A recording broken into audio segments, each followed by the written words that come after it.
মই প্ৰাঞ্জল প্ৰতিম হাজৰিকা প্ৰথমটো breaking news ডিব্ৰুগড়ত অনুষ্ঠান বাতিল সন্দৰ্ভত জুবিনে প্ৰতিক্ৰিয়া প্ৰকাশ কৰিছে নাগৰিকত্ব সংশোধনী বিধেয়কৰ বিৰুদ্ধে মাত মতাৰ বাবে বন্ধ কৰিছে মোৰ অনুষ্ঠান আজি ডিব্ৰুগড়ত আছিল জুবিনৰ সংগীতানুষ্ঠান প্ৰশাসনে বাতিল কৰিছিল জুবিনৰ সংগীতানুষ্ঠান আইন শৃংখলাৰ দোহাই দিছিল জিলা প্ৰশাসনে প্ৰতিবাদ কৰোতে হিংসাত্মক পথ নলবলৈ আহ্বান জনাইছে জুবিনে আমি আকৈবাৰ জনাইছো অৱশেষত ডিব্ৰুগড়ত অনুষ্ঠান বাতিল সন্দৰ্ভত প্ৰতিক্ৰিয়া প্ৰকাশ কৰিছে যুৱ প্ৰজন্মৰ হাৰ্টথ্ৰব জুবিন গাৰ্গে সিএবিৰ বিৰুদ্ধে মাত মতাৰ বাবে বন্ধ কৰিছে তেওঁৰ অনুষ্ঠান সেই কথা স্পষ্ট কৰি দিছে জুবিন গাৰ্গে ইতিমধ্যে ফেসবুকতো পোষ্ট দিছে no CAB we will destroy it প্ৰশাসনে বাতিল কৰিছিল জুবিনৰ এই সংগীতানুষ্ঠান আইন শৃংখলাৰ দোহাই দিছিল জিলা প্ৰশাসনে প্ৰতিবাদ কৰোতে অৱশ্যে হিংসাত্মক পথ নলবলৈ আহ্বান জনাইছে জুবিন গাৰ্গে no CAB we will destroy it Zubeen গাৰ্গে ফেসবুকত এই পোষ্ট দিছে লগতে তেওঁ ধাৰাবাহিক ৰূপত নাগৰিকত্ব সংশোধনী বিধেয়কৰ বিৰুদ্ধে মাত মাতি আহিছে কটন বিশ্ববিদ্যালয়ৰ উদ্যোগত আয়োজন কৰা ৰণহুংকাৰ কাৰ্যসূচীটো জুবিন গাৰ্গে উল্লেখ কৰিছিল যে বিদেশী আহিলে আমি সোমাব নিদিওঁ ভগৱান আহিলেও আমি সোমাব নিদিওঁ মুঠতে অসমত অসমীয়াৰে ৰাজত্ব চলিব আৰু ডিব্ৰুগড়ত যেহেতু অনুষ্ঠান আছিল আজি ডিব্ৰুগড়ৰ সেই অনুষ্ঠান বাতিল সন্দৰ্ভত অৱশেষত জুবিনে প্ৰতিক্ৰিয়া প্ৰকাশ কৰিছে সিএবিৰ বিৰুদ্ধে মাত মতাৰ বাবে বন্ধ কৰিছে মোৰ অনুষ্ঠান প্ৰশাসনে বাতিল কৰিছিল জুবিনৰ সংগীতানুষ্ঠান আইন শৃংখলাৰ দোহাই দিছিল জিলা প্ৰশাসনে প্ৰগ্ৰাম আছিল আমি দুটা কৰিলোঁ এটা গুৱাহাটীত কৰিলোঁ যোৰহাট কৰিলোঁ খুবেই বেছি ছাকচেছফুল শ্ব' কৰিছে আৰু বৰ ধুনীয়া শ্ব' কৰে তেওঁলোকে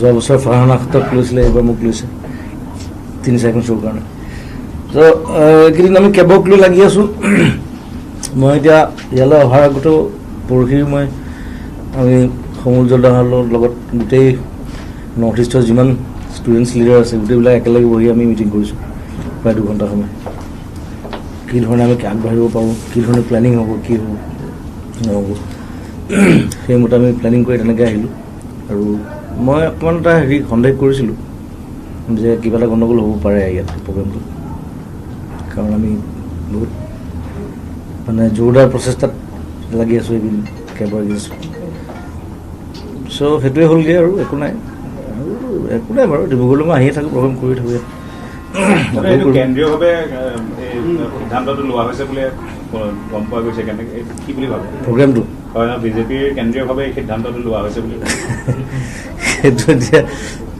সেইটো তেনেকৈ ক'বলৈ মোৰ দিগদাৰ হ'ব নাজানো কিন্তু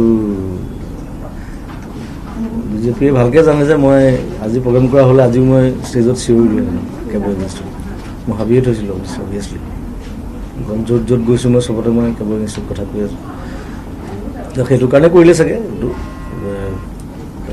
বেয়া পোৱা নাই বাৰু একো নাই কিন্তু প্ৰগ্ৰেমটো কৰিব পৰা হ'লে ভাল লাগিলে ডিব্ৰুগড় নতুন ঠাণ্ডা পৰিছে ধুনীয়া লাগিলে গোটেই গাঁৱৰ আৰু মুখ্যমন্ত্ৰীৰ যিহেতু গৃহ জিলা এইখিনি ঠাইৰ পৰা কেবৰ বিৰুদ্ধে আপুনি কি ক'ব কেবৰ এগেইনষ্টত আমি মান মাতি আছোঁ এতিয়া আমি কোনোপথে হ'ব নিদিওঁ কথা হ'ল আমি যোৱা 2 বছৰ ধৰি এইটো যুদ্ধ চলি আছে আমি যোৱা বছৰ বজ্ৰ নিনাদ কৰিছিলোঁ আমি গুৱাহাটীত খুব ডাঙৰকৈ কৰিছিলোঁ ছাকচেছফুল এতিয়া ক'ৰবাত অকণমান হিংসাত্মক পৰিস্থিতিৰ সৃষ্টি হৈছে সেইটো বস্তু আকৌ বেয়া পাওঁ সেইটো নোহোৱাটো বিচাৰোঁ গতিকে সকলো ল'ৰা ছোৱালীক আহ্বান জনাইছোঁ যাতে শান্তি সম্প্ৰীতিৰ মাজেৰে গোটেই প্ৰতিবাদটো আমাৰ সাব্যস্ত হওক আৰু গোটেই ৰাইজ যেতিয়া একেলগে মিলি থাকে তেতিয়া কোনো চৰকাৰে আচলতে কাকো হিলাব নোৱাৰে মোৰ বিশ্বাস সেইটো আৰু যিহেতু এতিয়া সকলোৱে গম পাইছে কেবটো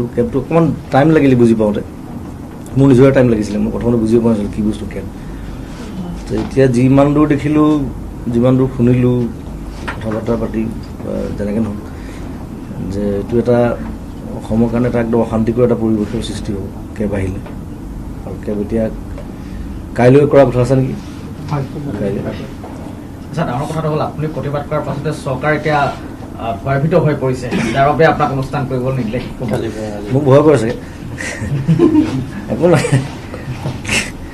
কিন্তু মানে কি মোৰ লগত বহুত ল'ৰা ছোৱালী আছেতো সেইটো কথা জানে সকলোৱে সেইটো কাৰণে চাগে এই পৰিস্থিতিটোৰ পৰা আঁতৰাই নিবলৈ চেষ্টা কৰা হৈছে এটা বিসংগতিপূৰ্ণ কথা কিন্তু গোটেই ল'ৰা ছোৱালী ওলাই আহিছে দেখিছোঁ মই আজি টিভিত ৰাতিপুৱা মই সেইবোৰে চাই আছোঁ ক'ত কি হৈছে ক'ত মাৰপিটো হৈছে অলপ অফিচ চফিচ ভাঙিছে সেইবোৰ নোহোৱাটো ভাল আৰু এতিয়া কাইলৈ মই ঘূৰি গৈ গুৱাহাটীত গৈ আকৌ আমাৰ সন্মিলিতভাৱে কেইবাটাও আমাৰ পৰিকল্পনা আছে একেলগে কৰাৰ বিভিন্ন দল সংগঠন ছাত্ৰ বিশেষকৈ ছাত্ৰ ষ্টুডেণ্টছখিনিয়ে মেইন আৰু তেওঁলোকে বেছি আটাইতকৈ অশান্তি পাব বহাই আহিলে ষ্টুডেণ্টছখিনি আমাৰ যিখিনি নতুন নৱপ্ৰজন্ম চাওঁচোন গৈ পেলাই ঘূৰি গৈ গুৱাহাটীত গৈ আমি কি কৰিব পাৰোঁ কিন্তু কোনোপধ্যে আমি আহিবলৈ নিদিওঁ কিন্তু সেইটো একদম চূড়ান্ত সিদ্ধান্ত সেইটো মই ডিব্ৰুগড়ৰ পৰা গৈছোঁ গুৱাহাটীৰ পৰা গৈছোঁ যোৰহাটতো গৈছোঁ ইফালে গোলাঘাটত মন্ত্ৰী অতুল বৰাৰ বাসগৃহ ঘেৰাও কৰা হ'ল ছাত্ৰ মুক্তি সংগ্ৰাম সমিতিয়ে ঘেৰাও কৰিলে অতুল বৰাৰ বেঙেনাখোৱাৰ বাসগৃহ প্ৰতিবাদী শ্লোগানেৰে উত্তাল হ'ল অতুল বৰাৰ বাসগৃহ চৌহদ কেবৰ বিৰুদ্ধে প্ৰতিবাদ সাব্যস্ত কৰি অতুল বৰাৰ বাসগৃহ ঘেৰাও কৰা হ'ল ছাত্ৰ মুক্তি সংগ্ৰাম সমিতিৰ এইসকল সদস্য আৰু তেওঁলোকে অতুল বৰাৰ বাসগৃহ ঘেৰাও কৰিলে গোলাঘাটৰ বেঙেনাখোৱাত মন্ত্ৰী অতুল বৰাৰ বাসগৃহ ঘেৰাও কৰি তেওঁলোকে উত্তাল প্ৰতিবাদী কাৰ্যসূচী ৰূপায়ণ কৰিলে নাগৰিকত্ব সংশোধনী বিধেয়কৰ বিৰুদ্ধে মাত মাতি যাব বুলি হুংকাৰ দিলে আৰু অতুল বৰাই যদি এই ক্ষেত্ৰত নিজৰ মত সলনি নকৰে নিজৰ স্থিতি সলনি নকৰে তেনেহ'লে পৰিস্থিতি বিষম হ'ব বুলিও সকিয়নি প্ৰদান কৰে ছাত্ৰ মুক্তি সংগ্ৰাম সমিতিয়ে ঘেৰাও কৰিলে অতুল বৰাৰ বেঙেনাখোৱাৰ এইটো বাসগৃহ প্ৰতিবাদী শ্লোগানেৰে উত্তাল হ'ল অতুল বৰাৰ বাসগৃহ চৌহদ কেবৰ বিৰুদ্ধে প্ৰতিবাদ সাব্যস্ত কৰি অতুল বৰাৰ বাসগৃহ ঘেৰাও কৰা হয় ত্যাগম ছাত্ৰ নেতা বৰ্তমান অসম গণ পৰিষদ দলৰ সভাপতি আৰু কৃষিমন্ত্ৰী অতুল বৰা ডাঙৰীয়া ঘৰ ঘেৰাও কৰিছোঁ আনফালে প্ৰফুল্ল মহন্তৰ পিছত কেবৰ মুকলি বিৰোধিতা কৰিলে অসম গণ পৰিষদৰ প্ৰাক্তন সভাপতি তথা বৰ্তমানৰ তেজপুৰ সমষ্টিৰ বিধায়ক বৃন্দাবন গোস্বামীয়ে কেব গৃহীত হ'লে অসমীয়া জাতিটো সম্পূৰ্ণৰূপে ধ্বংস হ'ব বুলি মন্তব্য কৰে বৃন্দাবন গোস্বামীয়ে জাতীয়তাবাদী নেতা হিচাপে কেবৰ বিৰুদ্ধে যুঁজ দি যাব বৃন্দাবন গোস্বামীয়ে লগতে শাসকীয় সকলো বিধায়ককে কেবৰ বিৰুদ্ধে মাৰ বান্ধি থিয় হ'বলৈ আহ্বান জনায় তেজপুৰৰ জনপ্ৰতিনিধিগৰাকীয়ে অসুস্থতাৰ বাবেহে প্ৰতিবাদ কৰিব পৰা নাই বুলি জনায় তেওঁ লগতে অগপৰ নেতৃত্বক বিৰোধিতা কৰিবলৈ আহ্বান জনায় বৃন্দাবন গোস্বামীয়ে এবাৰ অসম গণ পৰিষদ দলৰ জ্যেষ্ঠ নেতা বৃন্দাবন গোস্বামীয়ে কেবৰ বিৰোধিতা কৰিছে কোনো কাৰণতেই নাগৰিকত্ব সংশোধনী বিধেয়ক মানি ল'ব নোৱাৰোঁ বুলি তেওঁ উল্লেখ কৰিছে অসম গণ পৰিষদৰ সকলো নেতাকেই ইয়াৰ বিৰোধিতা কৰিবলৈ তেওঁ আহ্বান জনাইছে মই যেটো দেখিছোঁ কোনো কাৰণতে কেবক আমি সমৰ্থন কৰিব নোৱাৰোঁ কিয় এই কেব যদি আমি মুকলি কৰি দিওঁ তেতিয়াহ'লে অসমীয়া জাতিসত্তা আজি যিটো অৱস্থাত তাতকৈও আমাৰ নিজৰ অস্তিত্ব ইয়াত নোহোৱা 2014 সামৰি কেব অনাই নহয় ভৱিষ্যতৰ কাৰণে দুৱাৰ মুকলি কৰাৰ যিটো ব্যৱস্থা ইয়াৰ যোগেদি অসমীয়া জাতিসত্তাৰ কোনো অস্তিত্ব নাথাকিব এনে ক্ষেত্ৰত অসমৰ এজন জাতীয় সংগ্ৰামী হিচাপে মই কোনো কাৰণতে ইয়াক সমৰ্থন কৰিব নোৱাৰোঁ আৰু সেইকাৰণে মই অসমত থকা প্ৰত্যেকজন বিধানসভাৰ সদস্যাক আহ্বান জনাইছোঁ দলৰ পৰিধিৰ পৰা উৰ্ধলৈ গৈ একত্ৰিতভাৱে এই সমস্যা ৰাজনৈতিকভাৱে সমাধান কৰিবলৈ আগবাঢ়ি আহক ৰাইজৰ হাতলৈ ঠেলি দিয়াৰ পৰিৱৰ্তে এই পবিত্ৰ জাতীয় দায়িত্ব আমি একেলগে লওঁ আহক ফাৰ্ষ্ট হ'লেও ইয়াৰ বিৰুদ্ধে ব্যাপক সংগ্ৰাম ৰাইজে দেখা পাইছে অসমীয়া জাতিয়ে ইতিমধ্যে ইউৰোপত এই সংগ্ৰাম আৰম্ভ হৈছে পৃথিৱীত 600টাৰো অধিক সৰু সৰু জাতিসত্তা নিশেষ হৈ গৈছে তেনে অৱস্থা আমাৰ হ'বলৈ আগবাঢ়িছে এনে সময়ত আমাৰ নিজৰ অস্তিত্ব সুৰক্ষাৰ বাবে আমি সংগ্ৰামৰ তৃতীয় বিকল্প নাই আজি কেবক লৈ আকৌ উত্তাল হৈছে ভয় লগা পৰিস্থিতি সৃষ্টি হৈছে মই সকলোকে আবেদন জনাইছোঁ এনে এটা পৰিস্থিতিত মোৰ অসুস্থতাৰ মাজতো যোৱাকালিও গৈছোঁ এই অসুস্থতাৰ মাজতো মই শান্তিয়ে থাকিব পৰা নাই মই আশা কৰিছোঁ এক সুস্থিৰ সিদ্ধান্ত ল'বলৈ ভাৰত চৰকাৰ চৰকাৰ আগবাঢ়ি আহক মই আমাৰ নেতৃত্বকো আহ্বান জনাইছোঁ যি স্থিতি আমি লৈছিলোঁ সেই স্থিতিৰে আগবাঢ়ক তেওঁলোক এবাৰ নাগৰিকত্ব সংশোধনী বিধেয়কৰ বিৰোধিতাৰে দিল্লী বিশ্ববিদ্যালয়ৰ 12গৰাকীকৈ অসমীয়া ছাত্ৰ ছাত্ৰীয়ে অখিল ভাৰতীয় বিদ্যাৰ্থী পৰিষদ চমুকৈ ABVPৰ পৰা পদত্যাগ কৰিছে কালিৰ দিনটো দেখিবলৈ পোৱা গৈছিল অসমৰ বিভিন্ন প্ৰান্তত ABVPয়ে সমদল কৰিছিল কেবৰ সমৰ্থনত যাৰ ফলত এতিয়া খৰ্গহস্ত হৈ পৰিছে, অতিষ্ঠ বিতুষ্ট হৈ পৰিছে ABVPৰ একাংশ নেতাকৰ্মী। তেওঁলোকে ABVPৰ এনে স্থিতি কোনো কাৰণতে সহ্য নকৰোঁ বুলি উল্লেখ কৰিছে আৰু দিল্লী বিশ্ববিদ্যালয়ৰ 12গৰাকীকৈ অসমীয়া ছাত্ৰ ছাত্ৰীয়ে ABVPৰ পৰা পদত্যাগ কৰিছে। ABVPৰ নৰ্থ ইষ্ট চেলৰ বিভিন্ন দায়িত্বত আছিল অসমৰ এই 12গৰাকী ছাত্ৰ ছাত্ৰী। সাধাৰণ সম্পাদক শ্বেখ ৰাইছাদ তবছুমৰ পদত্যাগ, লগতে পদত্যাগ কৰিলে যুটীয়া সম্পাদক লিজা গগৈ আৰু বিষ্ণুপৰ্ণ দত্তই। ছাত্ৰ কল্যাণ বিভাগৰ সভাপতি নিয়ৰ শৰ্মায়ো পদত্যাগ কৰে। বিভাগটোৰ সাধাৰণ সম্পাদক তন্ময় মহন্তইও পদত্যাগ কৰে। সাংস্কৃতিক বিভাগৰ সভানেত্ৰী সৃষ্টি দেও পদত্যাগ কৰে। সাংস্কৃতিক সম্পাদক ৰিয়ান দত্তইও পদত্যাগ কৰে। ছাত্ৰী কল্যাণ বিভাগৰ সভানেত্ৰী শ্ৰদ্ধা সুমন চহৰীয়াইও পদত্যাগ কৰে। লগতে পুথিভঁৰাল বিভাগৰ সম্পাদক চাহিল আহমেদে পদত্যাগ কৰে। সমন্বয়ক অদিতিৰো পদত্যাগ। সামাজিক মাধ্যমৰ মুৰব্বী অনন্যা দত্তৰো পদত্যাগ। জইন কৰা মোৰ এটাই আছিল যে মই নিজৰ অসমৰ কাৰণে বা অসমীয়া ষ্টুডেণ্ট যোন দিল্লী ইউনিভাৰ্চিটি অন্তৰ্গত পঢ়ি আছে তাহাঁতৰ কাৰণে মই কিবা কৰিব পাৰোঁ। তাহাঁতে যি মানে ডিফিকাল্টি ফেচ কৰিছে I can help out them. But এতিয়া কথাটো একদম ওলোটা হৈ গৈছে। মানে আমি আগফালৰ পৰা না কিবা ছাপৰ্ট দেখিছোঁ না কিবা দেখিছোঁ। কাৰণ মই নিজৰ মাতৃভূমিৰ কাৰণে যদি মই কিবা এটা গঢ়ি তুলিব নোৱাৰোঁ তেতিয়াহ'লে মোৰ অস্তিত্ব থকাটো কোনো মূল্য নাই। যদি অসম বা নৰ্থ ইষ্টত কিবা এটা প্ৰব্লেম হয় সকলো ইণ্ডিয়াতে এফেক্ট হয়। আপুনি যদি ভাৰতীয় হয় আপুনি সকলোৱে আমাৰ লগত ষ্টেণ্ড কৰিব লাগে। আৰু যিহেতু ইমান প্ৰব্লেমছ হৈ আছে, আমাৰ নিজৰ মাইনৰিটিজবিলাকৰ ইমান প্ৰব্লেম আছে, আমি নিজৰ ভিতৰত আগতে ছল্ভ কৰি ল'ব লাগে। আমি অসমীয়া, আমি আহিছোঁ দিল্লী বিশ্ববিদ্যালয়ত পঢ়িবলৈ, আকৌ অসম ঘূৰি যাবলৈ। আমি ইয়াত আহিছোঁ আমি অসমৰ কাৰণে কিবা এটা কৰিবলৈ। কিন্তু চিটিজেনশ্বিপ এমেণ্ডমেণ্ট বিলখনে যোনটো ডেম'গ্ৰাফিক চেঞ্জ আনিব আমাৰ অসমত আনএমপ্লয়মেণ্ট এতিয়াই ইমান, যেতিয়া ইমানখিনি ফৰেনাৰ্ছক চিটিজেনশ্বিপ দি দিয়া যাব তেতিয়া আমাৰ থলুৱা মানুহখিনিৰ কি হ'ব? বিজেপি চৰকাৰে যোনটো হেৰি লৈছে ডিচিশ্যন লৈছে CAB-টো ইমপ্লিমেণ্ট কৰিবলৈ, সেইটো একেবাৰে আমাৰ ডেম'ক্ৰেচিৰ এগেইনষ্টত গৈছে আৰু বিজেপি হেজিমনি হৈ আছে। আমি কমিউনেল ডিষ্টাৰ্বেঞ্চেছ পাই আছোঁ। আমিতো নিবিচাৰোঁ। আমাৰ কাণ্ট্ৰিৰ GDP কমি গৈ আছে, বিজেপি চৰকাৰে একো কৰা নাই। মুঠতে দিল্লী বিশ্ববিদ্যালয় এতিয়া কঁপি উঠিছে CAB বিৰোধী শ্লোগানেৰে। সদৌ অসমীয়া ছাত্ৰ সন্থাৰ উদ্যোগত দিল্লী বিশ্ববিদ্যালয়ত অধ্যয়নৰত অসমৰ 2 শতাধিক ছাত্ৰ ছাত্ৰীয়ে উত্তাল কৰি তোলে দিল্লী বিশ্ববিদ্যালয়ৰ আৰ্টছ ফেকাল্টি চৌহদ। মুখ্যমন্ত্ৰী সৰ্বানন্দ সোণোৱাল আৰু মন্ত্ৰী হিমন্ত বিশ্ব শৰ্মা বিৰোধী শ্লোগান দি প্ৰতিবাদকাৰীয়ে উত্তাল কৰি তোলে দিল্লী বিশ্ববিদ্যালয়ৰ আকাশ বতাহ। এতিয়া দিল্লীৰ পৰিৱেশ আমি দেখুৱাইছোঁ। ইতিমধ্যে দিল্লী বিশ্ববিদ্যালয়ৰ ABVPৰ 12গৰাকীকৈ নেতাই দলটো ত্যাগ কৰিছে। ইফালে দিল্লী বিশ্ববিদ্যালয়ত সদৌ অসমীয়া ছাত্ৰ সন্থাৰ উদ্যোগতো দিল্লী বিশ্ববিদ্যালয়ত এই প্ৰতিবাদী কাৰ্যসূচী। অসমৰ 2 শতাধিক ছাত্ৰ ছাত্ৰীয়ে উত্তাল কৰি তোলে দিল্লী বিশ্ববিদ্যালয়ৰ আৰ্টছ ফেকাল্টি চৌহদ। মুখ্যমন্ত্ৰী সৰ্বানন্দ সোণোৱাল আৰু মন্ত্ৰী হিমন্ত বিশ্ব শৰ্মা বিৰোধী শ্লোগান দি প্ৰতিবাদকাৰীয়ে উত্তাল কৰি তোলে দিল্লী বিশ্ববিদ্যালয়ৰ আকাশ বতাহ। সদৌ অসম ছাত্ৰ সন্থাই তাত নেতৃত্ব লয়। সদৌ অসমীয়া ছাত্ৰ সন্থাও আছিল, তেওঁলোকেও একেলগে প্ৰতিবাদী কাৰ্যসূচী ৰূপায়ণ কৰে।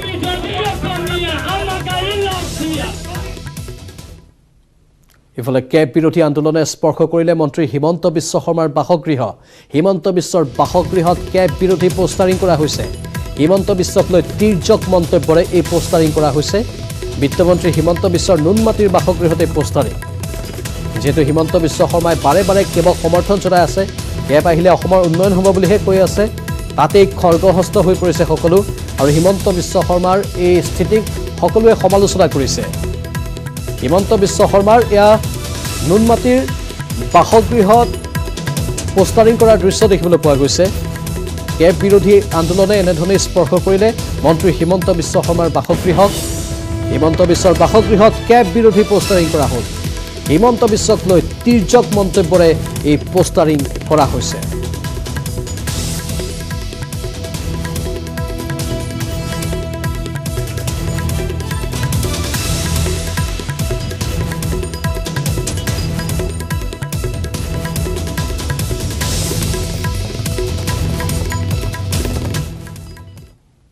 ইয়াৰ মাজতে পৰেশ বৰুৱাৰ এটা মন্তব্যই আকৌ বিস্ফোৰণ ঘটাইছে।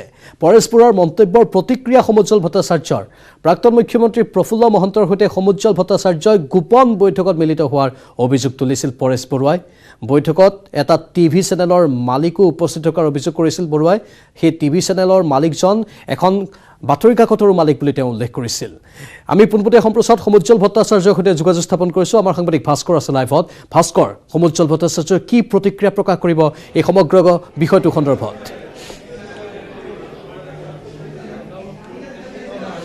হয় প্ৰাঞ্জল, ইতিমধ্যে ডক্টৰ সমুজ্জ্বল কুমাৰ ভট্টাচাৰ্যৰ বিৰুদ্ধে বহু বিস্ফোৰক অভিযোগ আনিছে পৰেশ বৰুৱা ডাঙৰীয়াই। প্ৰথমতে হৈছে যে প্ৰাক্তন মুখ্যমন্ত্ৰীৰ সৈতে এখন গোপন বৈঠক, সমান্তৰালভাৱে অসমত যি বিজেপি উৎখান, সেয়া মূল আঁৰতে হৈছে ডক্টৰ সমুজ্জ্বল কুমাৰ ভট্টাচাৰ্যৰ। একেদৰে যি সত্ৰৰ আচলতে এখন সত্ৰাধিকাৰৰ সৈতে বৈঠক, সেই সম্পৰ্কতো আচলতে বহু ধৰণৰ বিস্ফোৰক অভিযোগ আনিছিলে পৰেশ বৰুৱা ডাঙৰীয়াই। আৰু এই মুহূৰ্তত আমাৰ লগত আছে সমুজ্জ্বল কুমাৰ ভট্টাচাৰ্য ডাঙৰীয়া। আমি পোনে পোনে তেওঁৰ পৰা আমি প্ৰতিক্ৰিয়া জানিবলৈ চেষ্টা কৰিম। দাদা, বহুকেইটা বিস্ফোৰক অভিযোগ আনিছে এই সম্পৰ্কত, আপোনাৰ আলফাৰ মুখ্য সেনাধ্যক্ষ পৰেশ বৰুৱা ডাঙৰীয়াই মই প্ৰাক্তন মুখ্যমন্ত্ৰী প্ৰফুল্ল মহন্তৰ সৈতে গোপন সভাত মিলিত হোৱা বুলি কৈছে। সেইটো একেবাৰে অসত্য আৰু গোকাত মিছা। আৰু পৰেশ বৰুৱা ডাঙৰীয়াৰ দৰে এজন জ্যেষ্ঠ নেতাই অসত্য কথাৰ ওপৰত ভিত্তি কৰি এনেধৰণৰ অভিযোগ আনিব বুলি মই আশাই কৰা নাছিলোঁ।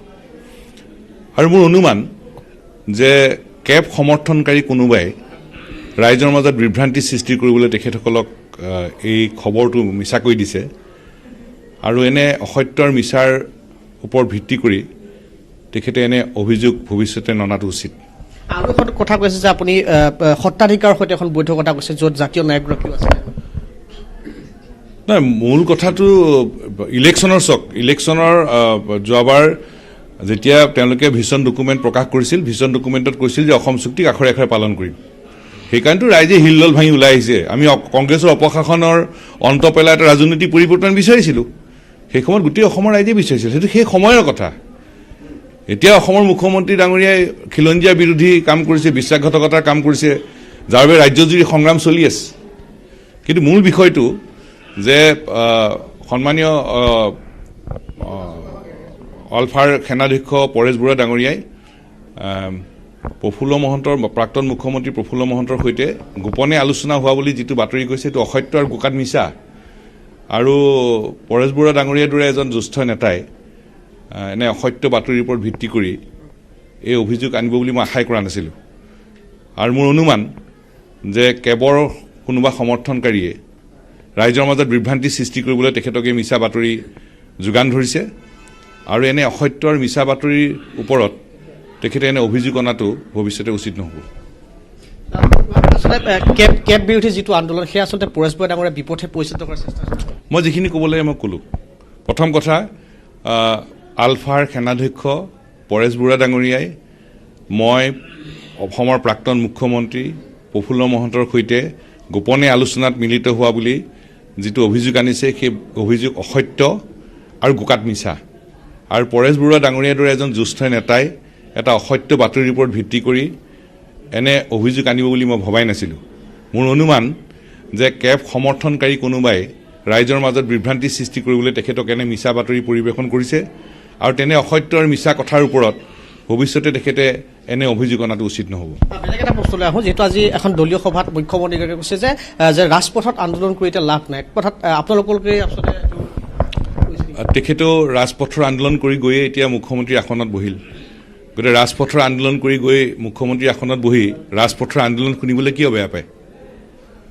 ধন্যবাদ থাকিল। এয়া আছিল সমুজ্জ্বল কুমাৰ ভট্টাচাৰ্য ডাঙৰীয়াৰ প্ৰতিক্ৰিয়া। আৰু যি ধৰণৰ অভিযোগ আনিছিলে সেয়া সম্পূৰ্ণ কুকুত মিছা বুলি কৈছে। আৰু মুখ্যমন্ত্ৰীগৰাকীয়ে যি ধৰণৰ আজি ৰাজহুৱা ভাষণত যি ভাষণ হয় মুঠতে সমুজ্জ্বল কুমাৰ ভট্টাচাৰ্যই একেখিনি কথাকে তিনিবাৰ দোহাৰিলে। আৰু তেওঁ স্পষ্ট ৰূপত কৈছে আচলতে ভুল পথে পৰিচালিত কৰিবলৈহে পৰেশ বৰুৱালৈ এই বাৰ্তাটো কোনোবাই দিছে। যি কি নহওক, কি কৈছিল পৰেশ বৰুৱাই এইবাৰ আমি শুনাই লৈছোঁ। যে এটা মানে টিভি চেনেলৰ স্বত্বাধিকাৰী, এখন বাতৰি প্ৰিণ্ট মিডিয়াৰ বাতৰি কাকতৰ স্বত্বাধিকাৰী, লগতে প্ৰফুল্ল মহন্ত আৰু সমুজ্জ্বল ডাঙৰীয়াই মানে গোপনে মিলিত হৈ কি ৰচনা কৰিছে? এইটো ঐক্যবদ্ধ ৰচনা কৰিছে না ঐক্যবদ্ধ সংগ্ৰামৰ কথা কৈছে না অন্য নিজৰ মানে হৃদয়ত সোমাই থকা, অন্তৰত সোমাই থকা যিবিলাক অদৃশ্য বা ইচ্ছা পূৰণ কৰিবৰ কাৰণে তেখেতসকলে মিলিত হৈছে না অন্য কিবা উদ্দেশ্য আছে? আমাৰ কিন্তু সন্দেহ হৈছে। আৰু যদিও অন্য নাই, তেতিয়াহ'লে এই তিনিজন মানুহে মোক মানে জনগণক ক'ব লাগিব যে আমি ঐক্যবদ্ধ সংগ্ৰামৰ কাৰণে আলোচনা কৰিছিলোঁ। আৰু এই য'তেই সমুজ্জ্বল ভট্টাচাৰ্য ডাঙৰীয়াই তেনেকৈ গোপনে মানে আলোচনা কৰে তেতিয়া আমাৰ কিন্তু সন্দেহ হয়। এইকাৰণে সন্দেহ হয় বুলি কৈছো যদি জাতীয় নায়ক কোনে বনালে, জাতীয় নায়ক বনোৱা মানুহজনে হৈছে সমুজ্জ্বল ভট্টাচাৰ্য ডাঙৰীয়া। প্ৰফুল্ল মহন্ত ডাঙৰীয়াক মই এইটো আহ্বান নহয়, মই তেখেতক সতৰ্ক কৰি দিবলৈ বিচাৰিছো। আৰু এনেকুৱা ধৰণৰ এই সময়ত এটা জাতিৰ দুৰ্যোগৰ সময়ত জাতীয়তাবাদী শক্তিটো ঐক্যবদ্ধ কৰি ৰাখিব লাগে আৰু ঐক্যবদ্ধ নকৰি তেখেতে এটা বিভাজনমুখী যিটো মানে পৰিকল্পনা ৰৈছে এইটো কিন্তু অসমৰ মানুহৰ কাৰণে, অসমৰ থলগিৰিৰ কাৰণে এইটো কেতিয়াও হ'ব নহয়। আৰু এইকাৰণে তেখেতক কৈছো তেখেতে এইবিলাক দল ভঙা কাৰবাৰটো এৰিব লাগে।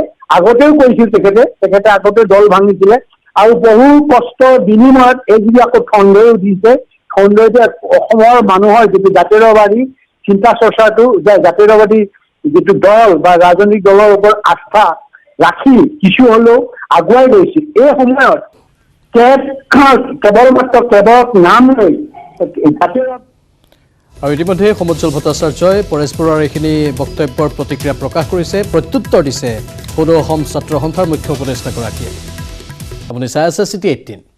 পুনৰ ক'লা পতাকাৰ সন্মুখীন মুখ্যমন্ত্ৰী। মহানগৰীত ক'লা পতাকা দেখুৱালে আছুৱে। শ্বহীদ ন্যাসৰ সন্মুখত আছুৰ এই উত্তাল প্ৰতিবাদ। চৰকাৰী আৱাসলৈ গৈ আছিল মুখ্যমন্ত্ৰী সৰ্বানন্দ সোণোৱাল আৰু মুখ্যমন্ত্ৰী মুৰ্দাবাদ ধ্বনি দিলে ক্ষুব্ধ আছু কৰ্মীসকলে। ইয়াৰ পূৰ্বেও ক'লা পতাকা প্ৰদৰ্শন কৰা হৈছিল যেতিয়া প্ৰধানমন্ত্ৰী আহিছিল। প্ৰধানমন্ত্ৰীৰ আগমনৰ সময়ছোৱাতো ক'লা পতাকা প্ৰদৰ্শন কৰিছিল সদৌ অসম ছাত্ৰ সন্থাই। একেখিনি স্থানতে আজি আকৌ এবাৰ ৰাজ্যৰ মুখ্যমন্ত্ৰীলৈ বুলি ক'লা পতাকা প্ৰদৰ্শন কৰা হৈছে। ইয়াৰ একমাত্ৰ কাৰণ হ'ল CAB, নাগৰিকত্ব সংশোধনী বিধেয়ক। এই বিধেয়কখনৰ বাবেই মুখ্যমন্ত্ৰীয়ে যি স্থিতি গ্ৰহণ কৰি আছে তাৰ বিৰুদ্ধেই ক'লা পতাকা প্ৰদৰ্শন কৰিলে সদৌ অসম ছাত্ৰ সন্থাই।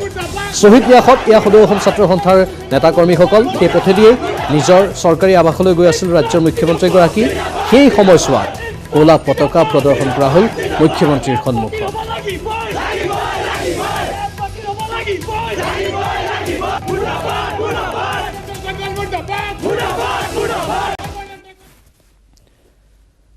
ৰাজ্য চৰকাৰৰ স্ব-অগ্ৰাধিকাৰ উন্নয়ন পুঁজি SOPDৰ অধীনত দিছপুৰৰ পৰা খানাপাৰা অভিমুখী আৰু ছুপাৰ মাৰ্কেটৰ পৰা লাষ্টগেট অভিমুখী GS ৰোডৰ ওপৰত নিৰ্মাণ হ'ব উৰণীয়া সেতু। দেওবাৰে লাষ্টগেটত গড়কাপ্তানী মন্ত্ৰী ডক্টৰ হিমন্ত বিশ্ব শৰ্মাকে ধৰি বহু মন্ত্ৰী বিধায়কৰ উপস্থিতিত উৰণীয়া সেতুৰ নিৰ্মাণ কাৰ্যৰ শুভাৰম্ভ কৰিলে ৰাজ্যৰ মুখ্যমন্ত্ৰীয়ে। শীঘ্ৰেই নিৰ্মাণ হ'ব গুৱাহাটীৰ আটাইতকৈ দীঘল উৰণীয়া সেতু। ৰাজ্য চৰকাৰৰ স্ব-অধিকাৰ উন্নয়ন পুঁজিৰ অধীনত দিছপুৰ ছুপাৰ মাৰ্কেটত GS ৰোডৰ পৰা লাষ্টগেট অভিমুখী পথৰ ওপৰত ARVত নিৰ্মাণ হ'ব মহানগৰীৰ সবাতোতকৈ দীঘল উৰণীয়া সেতুখন। যিখন আৰ্হি প্ৰস্তুত কৰা হৈছে সেই আৰ্হিখন হৈছে ইয়াত এনেধৰণে ৰাখি থোৱা হৈছে। মই পুনৰবাৰ কৈছোঁ যে আপুনি যদি পল্টন বজাৰ অভিমুখে GS ৰোড দি আহে তেতিয়াহ'লে ওপৰৰ পৰা উঠিব লাগিব। এই ব্ৰিজখনৰ ওপৰত উঠি এই খানাপাৰা অভিমুখে আপুনি যাব পাৰিব বা খুব সম্ভৱ আপুনি যদি লাষ্টগেট আহিব বিচাৰে তেনেহ'লে এই ব্যৱস্থা ইয়াত থাকিব। মুঠ 127 কোটি 20 লাখ টকাৰ পুঁজিৰে নিৰ্মাণ হ'বলগীয়া উৰণীয়া সেতুখনৰ দৈৰ্ঘ্য হ'ব 1400 মিটাৰ। মহানগৰীৰ লাষ্টগেটত অনুষ্ঠিত শুভাৰম্ভণি অনুষ্ঠানত উৰণীয়া সেতুখনৰ নিৰ্মাণ কাৰ্যৰ শুভাৰম্ভণি কৰে মুখ্যমন্ত্ৰী সৰ্বানন্দ সোণোৱালে।